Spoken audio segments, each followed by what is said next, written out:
खगड़िया लोकसभा क्षेत्र में भागलपुर के कई विवादित चेहरे प्रत्याशी प्रचार में कर रहे हैं कैंप। खगड़िया लोकसभा क्षेत्र में प्रत्याशी के साथ सबसे ज्यादा भागलपुर के लोग ही क्यों देखे जा रहे हैं, इसकी चर्चा भागलपुर से लेकर खगड़िया से लेकर पटना राजधानी तक हो रही है। क्या चुनाव आयोग के जिम्मेदार पदाधिकारी इन गंभीर मुद्दों पर ध्यान देना चाहिए? जैसे कि भागलपुर से कई वार्ड पार्षद चर्चित शर्मा जी, चर्चित अग्रवाल जी, जिन पर इनकम टैक्स विभाग के द्वारा छापेमारी की गई, उनका नाम गुंडा बैंक से जुड़ा वह पूरी टीम खगड़िया में कैंप कर रही है। खगड़िया लोकसभा क्षेत्र में एक चेहरा तो पदाधिकारी में खूब चर्चा का विषय है, क्योंकि भागलपुर ही नहीं बिहार के बड़े सृजन घोटाले के पर्दाफाश होने के बाद भागलपुर एसपी के द्वारा गठित एसआईटी टीम ने उनके शोरूम में कई बार छापेमारी की, लेकिन सृजन में सीबीआई के हाथ उनके गिरवान तक नहीं पहुंच पाए। इसलिए उक्त सफेद पोस्ट माफिया का भी हौसला बुलंद है और कई ऐसे नाम चिन्ह चेहरे हैं जो खगड़िया में अलग अलग होटल और धर्मशाला में रुके हुए हैं। भागलपुर से अपना व्यापार कारोबार छोड़कर बिना किसी स्वार्थ भावना से प्रत्याशी के प्रचार कार्य में लगे हैं, या पर्दे के पीछे और भी कोई बात है। भागलपुर के मारवाड़ी में धन्ना सेठ भी जिसे कहा जाता है, ऐसे चेहरे पर चुनाव आयोग को अपनी पैनी नजर रखनी चाहिए।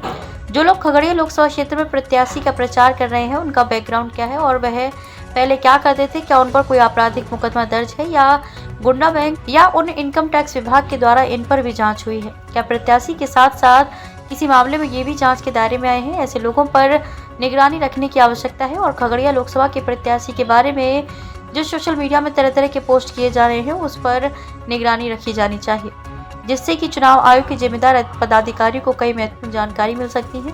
क्या इस वर्तमान युग में अपना घर और कारोबार को छोड़कर कोई भी व्यक्ति बिना स्वार्थ के 1.5 महीने तक किसी के चुनाव प्रचार में बिना स्वार्थ में रह सकता है? ये भी एक बड़ा सवाल है। तीसरे चरण का चुनाव लोकसभा का मतदान होना है और पूरे बिहार में एक सीट चर्चा में है। खगड़िया की लोकसभा क्षेत्र की सीट चर्चा में है और चर्चा खगड़िया को लेकर कई तरह की हो रही है, लेकिन चुनाव आयोग के जो मुख्य पदाधिकारी हैं, शीर्ष पदाधिकारी हैं, इस बिंदु पर ध्यान दें। भागलपुर जिले के कई पार्टी के लोग को कहता है बीजेपी के, कोई कहता है जदयू के, अलग अलग पार्टी के, राजद के, कांग्रेस के, जिसको एनडीए प्रत्याशी से कोई मतलब नहीं है, विरोधी पक्ष है, सभी लोग भागलपुर के एक व्यक्ति जो वहां से चुनाव लड़ रहे हैं उसके पक्ष में वहां प्रचार कर रहे हैं। होटल में रह रहे हैं, अलग अलग होटल बुक है। चुनाव आयोग के जिम्मेदार पदाधिकारी को ध्यान देना होगा। कई तरह की चर्चा खगड़िया लोकसभा क्षेत्र को लेकर हो रही है और 7 तारीख को कहा जाता है, तीसरे मतदान होना है 7 मई को। तो जो चर्चा हो रही है, चर्चा इस पर हो रही है, तरह तरह की चर्चा हो रही है। प्रेमचंद्र ने लिखा था नमक के दरोगा की किताब में कि न्याय और कानून सब लक्ष्मी के ही खिलौने हैं, वह जैसा चाहती है नचाती है। सारे पूरे भागलपुर शहर में खगड़िया लोकसभा क्षेत्र को लेकर तरह तरह की चर्चा है। क्या इन चर्चाओं पर चुनाव आयोग के जिम्मेदार पदाधिकारी को ध्यान है या नहीं?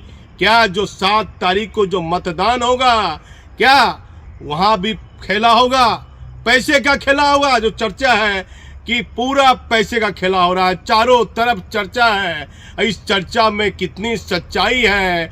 चुनाव आयोग के जिम्मेदार पदाधिकारी को खगड़िया लोकसभा जो सीट है उस पर पूरे बिहार की नेताओं की नजर है। वहां क्या हो रहा है किसी से कुछ छिपा नहीं है, हर एक आम व्यक्ति जान रहा है, लेकिन चुनाव आयोग के जिम्मेदार पदाधिकारी को ध्यान देना होगा। मैं भागलपुर से दीपक नौरंगी।